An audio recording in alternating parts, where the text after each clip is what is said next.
कि उनको मारा, उनको कत्ल किया, ये भी तुमने देखा, मगर अभी भी तुम्हें समझ में नहीं आया, नहीं समझ में आया। अरे कब समझोगे, कब समझोगे? एक तो तुम्हारे पास दीन नहीं, ईमान नहीं, इस्लाम नहीं, तुम कदर गुना ज्यादा काफिरों को तय किया और मैदान जंग छोड़ने पर मजबूर किया। वजह यही थी कि वो रातों को दिन में जिहाद करते, रोजा रखते, रातों को तहज्जुद पढ़ते, रातों को दुआ करते, बारगाह रब्बुल इज्जत में गिड़गिड़ाते, तब सुबह फतह नसीब होती। शाम के सूरज ग़ुरूब होने से पहले तब फजर फतह के डंके बजते मैदान जंग में। एक गंदे कीड़े ने, एक गंदगी ने गंद फैलाने की कोशिश की है, उसके जवाब में तुम क्या कर रहे हो? मैं मुसलमानों के उन नौजवानों को ये पैगाम देना चाहता हूँ कि तुम्हारा रब क्या फरमाता है, तुम्हारा दीन क्या सिखाता है कि अगर तुम्हारे नबी की शान में किसी ने गुस्ताखी की है, तुम भी उसकी मां की शान में गुस्ताखी करो? नहीं। तुम भी उसके भगवानों को बुरा भला करो? नहीं। रब का फरमान ये है, तुम उनके देवी देवताओं को बुरा भला न कहो, उनके ऋषियों मुनियों को बुरा भला न कहो, उनके बड़ों को बुरा भला न कहो। क्यों? आ करके तुम्हारे बड़ों को बुरा भला कहेंगे, जो सच है और हक है, फिर तुम्हें ये बात पसंद नहीं आएगी, फिर फिजा खराब होगी, फिर माहौल खराब होगा, फिर वातावरण खराब होंगे और फिर शहर के अंदर हंगामा होगा। अल-फितनतु अशद्दु मिनल क़त्ल, फितना को कत्ल से भी ज्यादा शदीद और खतरनाक करार दिया गया है। अमन और शांति को भंग करने वाला ये दुरुस्त नहीं है, ये सही नहीं है, उन्हीं दरिंदों का सर कुचलने का हुक्म दिया है। मेरे यारो, उनसे कैसे निपटना है, उन दरिंदों से कैसे निपटना है, ये तरीका कार है। अंधाधुंध तुम जाकर के सड़कों पे नाचो, सड़कों पे नाचो, फिर जब तुम्हारी उस गर्माहट को देख करके वो तुम्हारा जो दुश्मन तुम्हारे खिलाफ प्रोपेगेंडे किए जा रहे हैं, तुमको मुश्ताक करके आपस में जो फसाद कराने के दम पे हैं, शहर के माहौल को खराब करने की जो कोशिश में लगे हैं, ताकि तुम्हें भड़का करके शहर के अमन और अमान को खराब करे, उनको और मौका मिलेगा। पीछे से पत्थर उठाएगा, पुलिस वालों के ऊपर पत्थर फेंकेगा, पुलिस वाले ये समझेंगे कि इन लोगों ने ऐसी हरकत की है, फिर पुलिस वाले तुम्हारे ऊपर लाठीचार्ज करेंगे, तुम्हारे ऊपर डंडे बरसाएंगे, 5 दफा फायरिंग करेंगे। कब? जब उनको ये समझ में आएगा कि इनकी भीड़ से पथराव हुआ है, गोलियां चली है, और हमने देखा है, बहुत जल्दी देखा है, माजी करीब में देखा है कि कैसे दरिंदों ने गोलियां चलाई और उन फूल जैसे मासूम बच्चों की हत्या की, उनको मारा, उनको कत्ल किया, ये भी तुमने देखा, मगर अभी भी तुम्हें समझ में नहीं आया, नहीं समझ में आया। अरे कब समझोगे, कब समझोगे? एक तो तुम्हारे पास दीन नहीं, ईमान नहीं, इस्लाम नहीं, तुम गधे और खच्चरों से भी बदतर होते चले जा रहे, बेहया होते चले जा रहे, दीन ईमान से आगे होते चले जा रहे, नंगापन तुम्हारे अंदर आ गया है। इसी वजह से उन शैतानों को ये मौका मिला और तुम्हारे इस नंगापन को देखकर तुम्हारे उस अजीमुल मर्तबत हस्ती नबी मुहतशम की शान में गुस्ताखी करने की जसारत की है, तुम्हारे नंगापन की वजह से, तुम्हारी बेहयाई की वजह से। इसलिए होश का ना भूलो, मस्जिदों को आबाद करो, मसाजिद की हिफाजत करो, भीड़ भाड़ खाली मत देखो, भीड़ में तुम्हारे दुश्मन को ये मौका मिलता है। अभी देखो कि वीडियो कैसे वायरल हो रहा है, अब पीछे से पत्थर फेंका जा रहा है। अरे उल्लू के पट्टे, वो तो यही समझेंगे कि तुम फेंके। अच्छा, ये भीड़ जो इकट्ठे हुई, अरे तुम्हारा अमीर कौन है, तुम्हारा कायद कौन है, तुम्हारा लीडर कौन है? करो एहतजाज, सही है, बराबर करो, मगर है कौन तुम्हारा अमीर, तुम्हारा लीडर कौन है? लीड कौन कर रहा है तुम्हारी मजलिस को? पागलों जैसी हरकत करके शहर की फिजा खराब ना करो। मैं जानता हूँ, खुदा की कसम, मैं बेबाक के तौर के बात कहता हूँ कि हमसे ज्यादा किसको तकलीफ होती होगी इन बातों पर, है? हमारी जमात से ज्यादा किसको तकलीफ होती होगी, उलमा से ज्यादा किसको तकलीफ होती होगी, जो दिन रात इसी फिक्र में अपने शब रोज को गुजारता है, किसको फिक्र होगी? मगर तुम्हारी सोच ये है कि इनको कुछ भी नहीं, इनका काम है ऐसे ही बकते रहते हैं। अरे पागलों की जमात, सुनो, उलमा से ज्यादा किसी को दर्द नहीं, उलमा से ज्यादा किसी को तकलीफ नहीं, मगर तुम्हारे जैसे पागलपनी, तुम्हारे जैसे हरकत हम नहीं करते कि जाकर के मौसम और माहौल खराब करो, शहर की शांति को भंग करो। नहीं करो, तुम भी जाओ उन लीडरों के पास जाओ जिनको तुमने वोट देकर के कुर्सियां दी है, उनका घर जाके घेरो, उनसे कहो कि ये जो हरकत हुई है उसके मुंह को सिलो, नहीं तो हम तुम्हारा मुंह सिलेंगे। नहीं आई बात समझ में? उन लीडरों के पास जाओ जिनको तुम वोट देकर के जिताते हो, कुर्सियां देते हो, उनसे जाके बात करो। ये जमहूरी मुल्क है, हम कानून के आधार पर बात करने वाले लोग हैं। वो कुरान ने कहीं ये मना नहीं किया, कुरान ने इसकी तरजीह दी है। और यही तो बात यहाँ पर कही कि तुम्हें हर तरह की तकलीफें होगी, तुम्हें हर तरह का दर्द दिया जाएगा, मगर करना क्या है? सब्र से काम लेना है।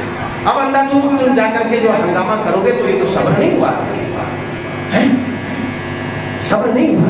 सब्र चूंकि तुम्हारे अंदर आएगा, न तुम्हारे अंदर दीन है न ईमान है। अभी प्रोटेस्ट होगा, सब जो है जैसे तैसे भागे। अरे पागलों, फजर की नमाज पढ़े हो फजर की नमाज, पढ़े हो फजर की नमाज, चले गए प्रोटेस्ट में, सही है, मगर फजर की नमाज पढ़ी, तुम्हारे चेहरे पर दाढ़ियां हैं, असर की नमाज पढ़े, फजर की नमाज पढ़े, कुरान की तिलावत की है। अरे सुनो, कुफार से जिहाद जरूर किया गया, मगर मुजाहिदीन जब मैदाने जंग में अपनी तलवार को लहराते, उस वक्त भी अल्लाह अकबर की सदा बुलंद करते, उस वक्त भी दुरूद पाक का विर्द करते, उस वक्त भी तकबीरात और तहलीलात से अपनी ज़बान को तर रखते।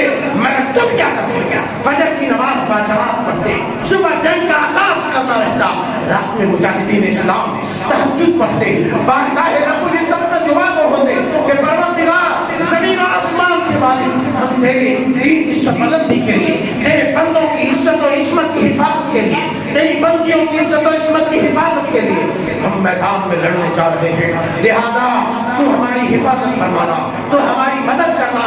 यही वजह है कि तारीख़ इस्लामिया के अंदर हमेशा मुजाहिदीन इस्लाम ने अपने से 2 गुना, 4 गुना, 10 गुना ज्यादा काफिरों को तय किया और मैदान जंग छोड़ने पर मजबूर किया। वजह यही थी कि वो रातों को दिन में जिहाद करते, रोजा रखते, रातों को तहज्जुद पढ़ते, रातों को दुआ करते, बारगाह रब्बुल इज्जत में गिड़गिड़ाते। तब सुबह फतह नसीब होती, शाम के सूरज ग़ुरूब होने से पहले तब फतह के डंके बजते मैदान जंग में। अरे तुम कहां से कल हुए, तुम कहां से फतह पाओगे? ना तुम्हारी सूरत नबी की सूरत जैसी है, ना तुम नबी के ऊपर दिन में दरूद भेजते। अरे हाँ, बताओ कितने बार दरूद पढ़े हो सुबह से? नबी से मोहब्बत के झूठे दावेदार हो, कितने बार दरूद पढ़े हो? किसने सूरतुल काफ की तिलावत की है? कितनी आयतों की तिलावत की हो? पूछो अपने आप से, है मुर्दों की जमात, पूछो अपने आप से। हंगामा बाद में जाके करना, क्योंकि तुम्हारी हंगामा आ रही की वजह से दुश्मन और वो जो पॉलिटिशियन है, वो जो राजनेता है, उनको मौका मिलता है ताकि वो तुम्हारा सर कुचले, तुम्हें बदनाम करे, मुसलमानों को बदनाम करे, कुरान को बदनाम करे, तुम्हारी गलत हरकतों की वजह से, गलत हरकतों की वजह से। क्योंकि जब तक अपने अंदर दीन नहीं लाओगे, ईमान नहीं लाओगे, अपने अंदर कुरान की तिलावत तुम नहीं करोगे, तब तक तुम्हारे अंदर अकल नहीं आएगी, शौक नहीं आएगा, और तब तक जूते तले तुम लौटे जाओगे। और मैंने कई बार बतलाया, ओ खालिद इब्न वलीद रज़ी अल्लाह ताला, 60 लोगों ने 60,000 के लश्कर जर्राद को बिस्मा किया, 5,000 जानवर सिफत दरिंदों का कत्लेआम किया। 60 लोगों ने, वो ताकत कहां से आई, वो शजाअत कहां से आई, वो बहादुरी कहां से आई?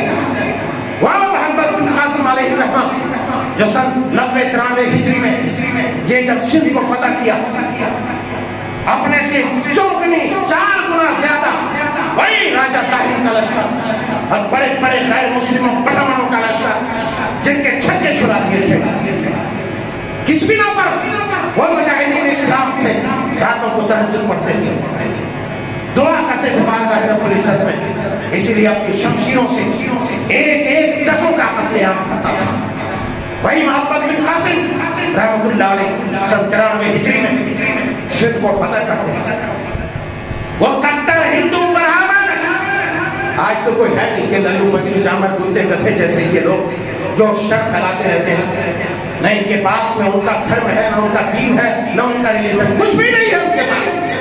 क्योंकि ये पागल कुत्ते सिर्फ अपनी नामवरी के लिए, अपनी राजनीति के लिए ये इस तरह की शरीर हरकतें करते हैं। और इनको ये मौका इसलिए मिलता है हमारी बदकिरदारी की वजह से। वरना वही 17 साल मोहम्मद बिन कासिम रहमतुल्लाह अलैह सिंध में दाखिल होता है, सिंध को फतह करता है, राजा ताहिर का सर कलम करता है, उनके लश्करियों को पिस्पा करता है और वही सिंध के इलाके में अपनी ईमानदारी से, अपने इंसाफ से, अपने अखलाक से, अपने किरदार से बड़े बड़े बहमनों को इस बात पर उनके किरदार ने मजबूर किया कि वो इस्लाम कबूल करें। और बड़े से बड़े पंडित, बड़े से बड़े बहमनों ने इस्लाम कबूल किया। तब जाकर के हिंदुस्तान में मुसलमानों का खलखला हुआ और मुसलमानों की ये हुकूमत बात तक इस तरीके से आई है। और आज जितना मुसलमान हिंदुस्तान में है उतना तब नहीं था, याद रखो। तब मुसलमानों का इब्तिदाई दौर था, मगर फिर भी कैसे बहमनों ने इस्लाम कबूल किया। हमारी जैसी सूरत लेकर के भी घूमते थे, हमारे जैसे सिगरेटा नहीं फूकते थे, शादियों में नंगे नाचते नहीं थे।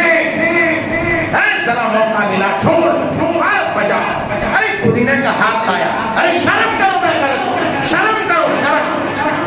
तुम्हारी ऐसी हरकतें होंगी जलील, तो तुम्हारे मुंह में कुत्ता पेशाब नहीं करेगा तो कौन करेगा? अबे ज़मज़म कोई खा लेगा।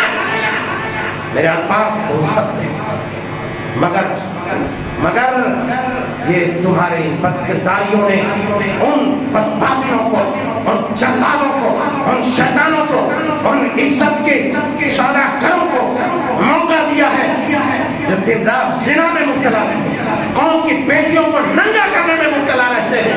उन शैतानों को ये मौका मिला कि दुनिया की उस अजीम तरीन हस्ती, वो महर्षि मुनि जनाब मोहम्मद रसूलुल्लाह सल्लल्लाहु अलैहि वसल्लम, है जिनके पास एक औरत आती है, सुनो तुम्हें इल्म नहीं है, तुम दिवालिया मुसलमानों, जागो जागो, अरे जागो, कुरान पढ़ो, सीरत पढ़ो नबी की, है ये सूरत लेकर के फिरोगे तो हर कोई तुम्हारे मुंह में थूकेगा, हर कोई थूकेगा। जब मोहम्मद रसूलुल्लाह की सूरत लेकर के आओगे, मोहम्मद रसूलुल्लाह की सीरत लेकर के आओगे, लोग चूमने के लिए तुम्हारी पेशानी आगे बढ़ेंगे और तुम्हारे हाथों पर इस्लाम को लेगा। उस नबी की शान में गुस्ताखी का मौका मिला शैतान को। अल्लाह गारत करे जलील को, ऐसे तमाम बदमाशों को अल्लाह गारत करे ताकि मुल्क के अंदर शांति और अमन बहाल हो।